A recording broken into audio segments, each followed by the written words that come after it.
नमस्कार. शहाद्यात उमेदवाराविरुद्ध भ्रामक माहिती पसरवल्याप्रकरणी गुन्हा दाखल. शहादा शहरात निवडणुकीच्या पार्श्वभूमीवर एका उमेदवाराने लोकमान्य टिळक टाउन हॉल येथे स्ट्रॉंग रूम येथे भेट दिली असता स्ट्रॉंग रूमचे सील तुटले आहे अशी चुकीची माहिती सोशल मीडियावर पसरवली. त्या उमेदवाराविरुद्ध भ्रामक माहिती पसरवल्याप्रकरणी पोलिसात तक्रार नोंदवण्यात आली आहे. ही घटना 6 डिसेंबर रोजी दुपारी लोकमान्य टिळक टाउन हॉलजवळ घडली.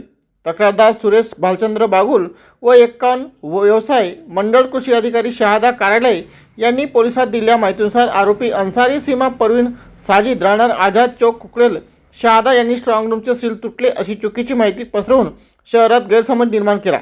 आरोपीने स्ट्रॉंग रूमचे सील निघाले असून छेडछाड झाली असल्याचा खोटा दावा स्थानिक नागरिक व माध्यमात प्रसारित केल्याची तक्रार आहे.